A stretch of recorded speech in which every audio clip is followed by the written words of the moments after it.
Hello people, this is Dr. Wang here recording. In this video clip, I'm going to finish up the topic of capital structure. In particular, I'm going to address the limits to the use of debt. So we have covered capital structure before, and in the previous chapter, we learned that leverage could bring values to the firm when we consider tax. Because the debt offers tax shield. The higher debt level, then the firm would pay lower taxes. Then that's more return for the company's shareholders and the debt holders. So the value of a levered firm should be higher than the value of an unlevered firm. Right here, we bring the downsides of debt. So the debt basically is associated with financial distress. If the company is running well, it pays interest. If the company does not run well, it also pays interest. And if the company is having a really big financial trouble and still paying interest, and that's definitely financial distress. And where financial distress could lead us, it could lead to bankruptcy. Under the corporate law, you could file Chapter 7 for liquidation or Chapter 11 for reorganization. And also, when a firm is filing for bankruptcy, there is a direct cost in the legal and administrative senses. There's also indirect cost. One of the indirect costs would be the firm unable to perform normally. It impairs the firm's ability to conduct business. If the firm is under financial distress and having a shortage of cash flows, a lot of things cannot be done. Another indirect cost is agency cost. Under financial distress, the managers of the firm may be more selfish and take some strategies that would damage the firm's financial health. So right here, I give you an example, and a question like this will be in your next quiz. So we have a company in financial distress. If you look at the balance sheet, then on the book value, so the assets is cash and also fixed assets, the total is 600. And for the liabilities, the firm is financed with long-term bonds and equity, 300 for each. The total is also 600. And for the market value, the firm only get a $200 left, and the fixed value basically is zero. The total market value here is 200. And for the liabilities, the debt holders should have all the 200 because that's how the corporate run, because the debt holders always get paid first. If the firm only have a $200 cash on the book, then the debt holders should get paid for all of them. You see the debt holders initially invested in $300. Okay, so that's the company's obligation to the debt holders. When the firm only have a $200 left, so all $200 would go to the debt holders and $0 would go to equity holders or shareholders. So the first question is, what happens if the firm is liquidated today? So when the firm has only $200 cash on the book and no other value at all, then the bondholders would get all the $200 and the shareholders would get zero. So what would be the selfish strategy? Let's say the bonds are not due today, so the $200 cash is still in the hands of the managers. So the managers can gamble with the bondholders' money. He or she may still control assets and then take risky projects. So what you see here is a very risky project. So its probability is distributed like this. There's only 10% winning probability and a 90% probability of losing. So if the project wins, the payoff is $1,000. If the project loses, then the payoff is zero. The cost of investment is exactly 200, all the company's cash. Because this is a very risky project, so you need to use a higher required return. to discount the cash flows. Remember, in the world of finance, for more risk taken by investors, the investor would require higher return. And this is definitely a high risk, high return situation. If you check the expected cash flow from the gamble, you would use $1,000 payoff multiplied by the 10% probability of this payoff plus $0 payoff multiplied by the 90% of the losing probability. So the expected payoff is $100. So is this a good project? Definitely not. If you use the NPV, net present value, you would first put the negative $200 as the cost of investment plus $100 as the future payoff. You discount it by 1 plus 50%, and this is a negative NPV project. But if you look at the payoff of the bondholders and the stockholders, then you will see they face different payoffs. So if you look at the bondholders, there's a possibility that the company makes $1,000 under 10% probability. This is 0.10 is 10%. So if that's the case, then the bondholders would get $300. Okay, and to the shareholders, they would get $700. So it's 1,000 from the project minus 300 after the bondholders are paid. Okay, the $700 paid to the shareholders, but with only 10% probability. And then you have a 90% probability of getting zero for the bondholders and getting zero for the stockholders. So you will see that for the bondholders, this project is only worth $30, but for the stockholders, this project is worth $70. Okay, so if you discount the 30 by 1 plus the 50%, okay, so it's 50% required return, the bondholders would get $20 from this gamble. If you discount the $70 paid to the stockholders, then you would get $47 for the stockholders. So who is better off if this risky project is taken? Definitely it's the stockholders or the managers. Remember, the managers get paid with the company's stocks and options. So they are linked to the shareholders. So if there's no gamble, if the company just liquidated as the way it is, the bondholders will get all the $200 company's cash and the stockholders will get zero. But if the risky projects or the bad risky project is taken, then the bondholders would only get a 20 as an expected value and the stockholders will get a 47. So bondholders is worse off from the gamble and stockholders is better off from the gamble. So you will know who has more incentive to take the gamble. So definitely it's the stockholders or the managers. Okay, so they take the risky projects not because it's good, actually it's a bad projects. They take the risky projects because their expected return could be jacked up from 0 to 47 at the sacrifice of a company's bondholders. Here's another selfish strategy taken by the managers. This is called underinvestment. Consider a government-sponsored project that guarantees $350 in one period. Okay, so this is a very low risky project. So this is a guarantee of a return.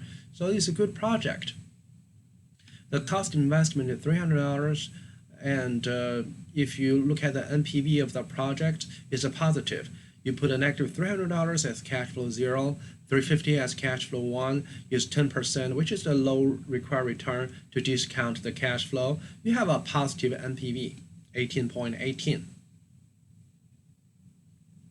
Okay, the thing is, this investment would cost $300 instead of $200 all the cash the company has. So the stockholders have to supply additional $100 to finance the project. Okay, the company only has $200 and the project needs $300, so the stockholders need to provide another $100 to finance the project. So what you see here is the bondholders would get $300 for the face value of their debt after the projects are taken, and for the stockholders, the projects would give them $50. Okay, remember from the previous slide, we say that the projects would give $350. So $300 will be paid to the bondholders. This $300 is not the cost of the project, by the way. It's the face value or the book value of the debt for the bondholders. Okay, it's different than the $300 cost. So $350 is the return from the projects minus the $300 paid to the debt holders. The stockholder only have $50 left. Okay. So is bondholders better off? Yes. If the company just got liquidated today this way, the bondholders will get $200. But if the company takes the government low-risk project, then the bondholders will get $300. Do the stockholders get better off? The answer is no. All right. If the company gets liquidated it get liquidated today, the stockholders will get $0. But if the company take the government-sponsored project, the stockholder, yes, would get $50. However, remember, they also supply $100 of their own money in order to get enough investment money to start with. Okay, so the stockholders actually pays this $100 out of their own pocket, but when the project is done, they get paid. They only have $50. So the stockholders actually have a negative NPV compared to 0. So the stockholders is worse off if this good project is taken. So what would be their incentive? Well, since they have to control the company, they would not take this low-risk, government-sponsored, and also a good project, just because they have a negative NPV expected. Although this project is good, it gives a positive NPV, it makes the bondholders better off, still this project will not be carried out just because the stockholders are not benefiting from it. Another selfish strategy here is pretty easy to understand. It's just called milking the property. And so there's no calculation involved. So suppose the firm just to have a $200 left on its book, then the firm just to pay out $200 dividend to the shareholders, period. Okay, just to give all the money to the shareholders instead of fulfilling its debt obligation to the bondholders. Okay, it is possible, and the managers have the incentive to do it. As I said, managers are also paid with the stocks. However, there could be bond covenants or indentures that regulate the firms from doing that. Okay, prevent the firm from doing that. And if the firm does that, these tactics could violate the bond indentures.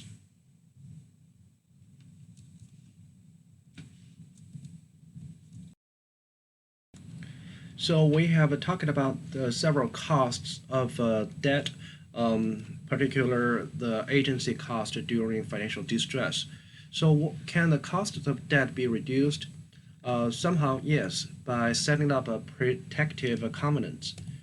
So remember in the previous case, we said the managers can take risky projects or undertake safe projects. They can also milk the company's cash to pay dividends for themselves. So the debt holders, before they lend money to the company, they should set up some rules preventing the managers from doing that. Okay, for example, they can set limits on dividends, and the firm may not pledge assets to other lenders. So just in case the firm is in default, the debt holders want to get their money back, they can get all the assets, they can sell all the assets of the company. If the assets is pledged to other lenders or some other parties put a lien on the assets, then the debt holders may not get their money back.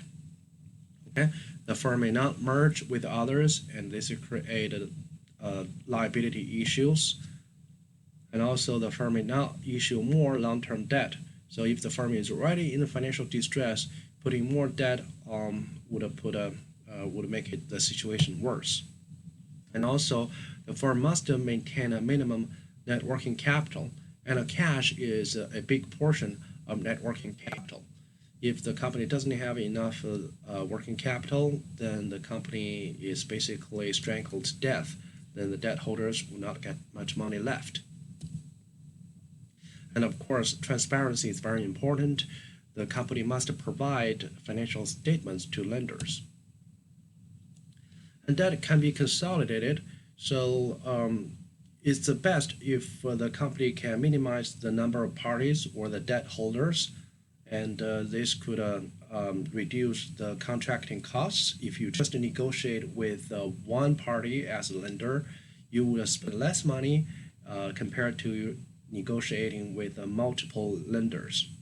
But there's also benefits if you deal with multiple lenders. One of the benefits is you could get the best of a deal or the lowest interest from all of them.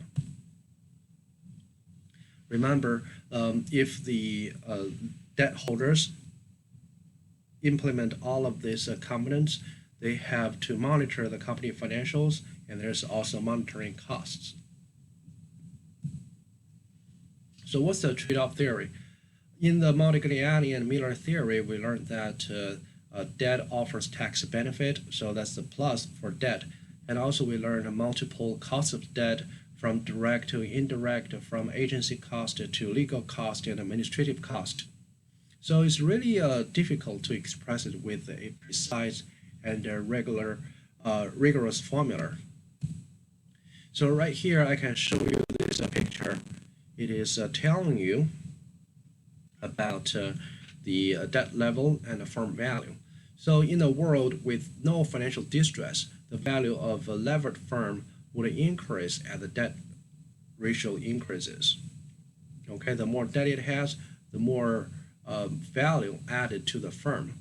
However, due to the financial cost, the financial distress cost of the debt, then the value would be lowered if the debt level increases. And then there should be a maximum firm value somewhere right here. To the exact where it should lie, it really depends on the company's financials, like the company's revenue, asset size, industry, research and development expenses, and all this. Okay, so this picture is showing you need to combine both the upside and the downside of a debt. Consider the value added effect and also cost of debt to reach the optimal decision of the optimal amount of debt. What is the percentage of debt you should have on the company's balance sheet? Should that be 30%? Should that be 50% or 52%? So here's some trade-off theory. The trade-off we're talking about here is the benefits of a debt trade-off with the disadvantage of debt. So there should be an optimal debt level, and you will see that it definitely can bring some financial benefits. The firm with tangible assets borrow more. The firms with the tangible assets, basically, the tangible assets are more able to be pledged so as a collateral, so the firm can borrow more. So the tangible assets is the firm's ability to pledge their assets, is their ability to borrow money. So if the firm had that ability, they would borrow. And also leveraged bailouts are often cash cows. The bailouts basically is about buying another firm. Levered bailout is using borrowed money to buy another firm. So the firm borrow money to buy another smaller firm. And these activities are often cash cows as it produces value to the company. However, there's some evidence against that. Many profitable companies borrow very little. Okay, we have to be aware of that. Although they have some money, they can borrow, but they don't borrow very much. And right now, the debt is not that high So definitely the firms are not using its full capacity to borrow money. And there's also international evidence. It does not only exist in the United States, it also exists in Canada, in Germany, in UK. So here jumps to the pecking order theory, which explains the shortfall of the trade-off theory.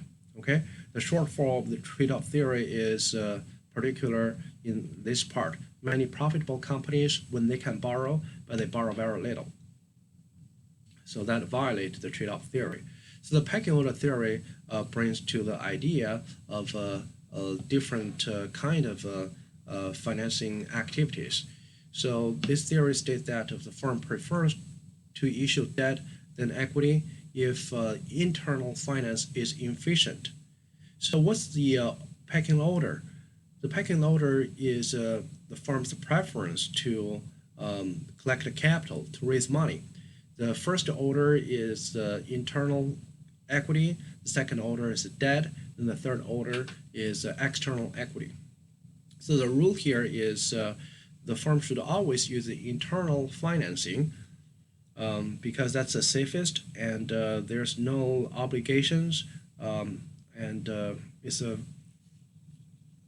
and does not convey bad signals.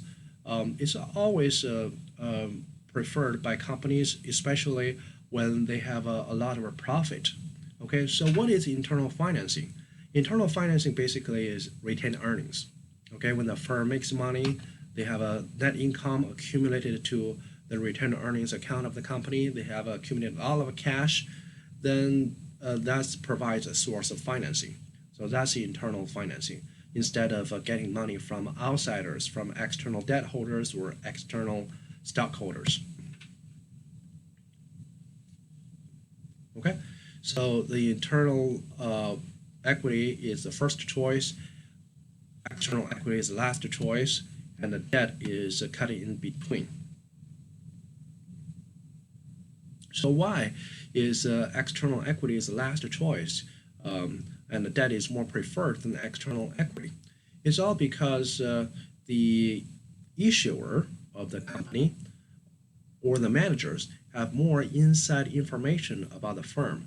They have a better information advantage over debt holders, over stockholders. Okay, so especially for the stockholders, they can't get access to the companies to negotiate with the managers and get more insights. So for the stockholders, I'm talking about outside stockholders like you and me. When we buy a share of Apple, we are outside stockholders of the company, and we are less able to get information, valuable information from the firm. So to compensate that, we want the firm to pay us high enough return because we're in a very bad position for not getting enough valuable information. We would require higher return as rational financiers. So Apple has to pay us a lot of dividends to attract our money. If Apple does not pay a lot of good dividends, or if its stock does not increase enough, then investors would walk away. So that's how the stock market runs. So just in order to keep the investor, the stock investor, the external stock investor interested, Apple has to pay enough money or higher money than they pay to the debt holders. Okay, to support my claim, we have the following stories. So when a stock is issued, like Facebook, they issue shares, the announcement of a stock issue drives down the stock price because investors believe the managers are more likely to issue when the shares are overpriced. So this is one case that external financing is more costly and therefore less preferred than issuing debt, than using retained earnings as internal finance. Okay, so when the investors believe the managers are likely to issue the shares when it's overpriced, so they would require higher return from the firm. So that's a higher cost of capital paid to the investors. In other words, if the stocks are underpriced or the stock is at a very good value, then the managers would keep the shares themselves. So you will see a lot of good companies. You see them make a lot of money, but you cannot buy their shares just because the managers would like to keep the shares for their own clique. So therefore, firms prefer internal finance since funds can be raised without sending adverse signals. So this part is an adverse signal. I know this is pretty counterintuitive. When a firm gets its IPO, it's usually a milestone of a company history. It's a big mark of how successful the company is. However, it's an adverse signal because to the investors, they would rather hold the company as dead or prefer the inside ownership. Okay, so if external finance is required, the firm should consider issue debt first and then the stocks or equity as a last resort. Okay, so the debt has a more guarantee of the payments. So it's a safer tool in the eyes of investors. When it's safe, the investors do not require high return, just like the US Treasury bills. When it's the safest assets in this country, then the required return would be the lowest among all financial assets in this country. And you also see that the most profitable firms borrow less, not because they have lower target debt ratios, just because they don't need external finance. Okay, like Microsoft back in early 2000, they don't issue debt at all. They totally have the capacity to borrow money, but they choose not to because they are already making a lot of money in their retained earnings, and they can simply use their own cash to finance whatever project they want. And also like a Facebook, it is also a profitable firm, but it just doesn't have a debt because they have enough cash in their company's book to run the company, to run the projects. Okay, so the implications here are the following. Internal equity is better than external equity in terms of a lower cost of capital. Basically, if you use your company own cash, you don't have to pay any investor any penny. And also debt is preferred to external equity. As I mentioned earlier, debt is safer, so the investors require lower return for debt, then the cost of debt would be lower in the eyes of the company. And sometimes financial slack is valuable. It means you don't go to the capital market for financing, you don't hire a professional investment team, you just sit there and use your own cash to finance the projects, and that's the most beneficial financially for the company. Okay. And compared to the trade-off theory, we have several factors that determines the debt ratios, the size, the tangible assets, profitability, and the market book ratio. And the evidence here is from the pecking order theory, basically explains why there's a lower borrowing by profitable companies. Some profitable companies may fill out all these criteria. They have the capacity to borrow, but they just choose not to because they already have enough cash, and also to borrow money is costly.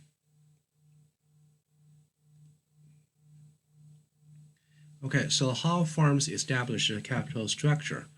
Most corporations have low debt asset ratios, and that also means they don't completely utilize the tax shelters, okay, since the debt offers tax benefits, but they just don't use it. And the changes in financial leverage could affect firm value. So the stock prices usually increase when the firm take more leverage and vice versa. And this is consistent with MM theory with taxes. And another interpretation is that firms signal good news when they lever up, especially when they borrow from bank loans. I have just written a paper which got accepted by the Financial Management Association in Europe in June this year. I hope I can make the trip. If not due to the coronavirus, I could definitely make the trip. Anyways, I have a new academic paper about different types of debt issues. So there are bank loans, there are public bonds, there are also private placement of debts. So my conclusion in that paper is if the company have borrowed loans from a bank, then the company stock price would increases. Okay, when the company borrows money from the bank, then the company stock price would increase. The whole idea here is that the banks offer a certification to the company, because when the bank, as a very picky investor, approve the company and decide to lend money to the company, so definitely that company is in a very good financial health. So that's a very good signal. So that's my new paper about. And also capital structures vary across industries. Like a Boeing company in the aircraft making industry, the debt ratio is 90%. And for some of the pharmaceutical companies, when they have a high computation and also high risk from the industry, then their debt ratio is definitely pretty low.